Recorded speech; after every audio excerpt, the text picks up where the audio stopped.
అనంత విశ్వంలో జీవరాశి కోసం మానవుడి అన్వేషణలో మరో అడుగు ముందుకు పడింది. ప్రపంచంలోనే అతిపెద్ద రేడియో టెలిస్కోప్ తన పనిని ప్రారంభించింది. చైనాలో ఏర్పాటు చేసిన ఈ టెలిస్కోప్ విశ్వంలో జీవం ఎక్కడ ఉందో కనిపెట్టేందుకు రంగంలోకి దిగింది.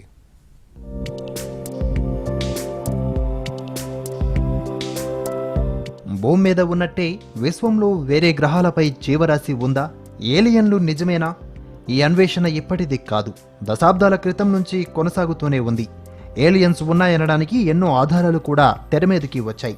దానికి సంబంధించి స్పష్టత లేకపోయినా మరిన్ని ఆధారాల కోసం ప్రయత్నాలు కొనసాగుతూనే ఉన్నాయి.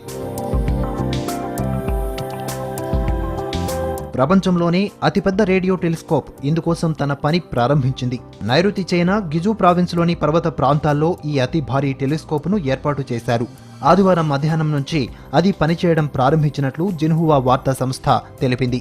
విశ్వంలో జీవం కోసం మానవులు సాగిస్తున్న అన్వేషణను ఈ రేడియో టెలిస్కోప్ మరింత ప్రభావవంతంగా చేపడుతుందని శాస్త్రవేత్తలు అంటున్నారు.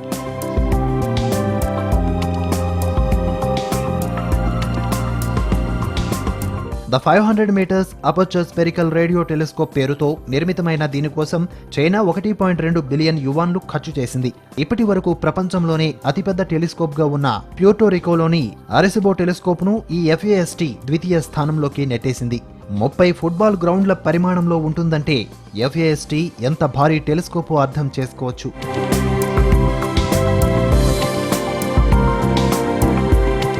చైనా తన అభివృద్ధిని చాటుకునేలా సైనిక వ్యవస్థను బలోపేతం చేయడంతో పాటు అంతరిక్ష రంగంలోనూ దూసుకుపోయే ప్రయత్నం చేస్తోంది. 2020 నాటికి శాశ్వత అంతరిక్ష కేంద్రాన్ని ఏర్పాటు చేసుకునే దిశగా చైనా అడుగులు వేస్తోంది. FAST నిర్మాణాన్ని 2011లో చైనా ప్రారంభించింది. టెలిస్కోప్ వ్యవహారాలను సక్రమంగా నిర్వహించేందుకు ఆ ప్రాంతంలో 5 కిలోమీటర్ల పరిధిలో ఉన్న సుమారు 10,000 మందిని ప్రభుత్వం ఖాళీ చేయించింది.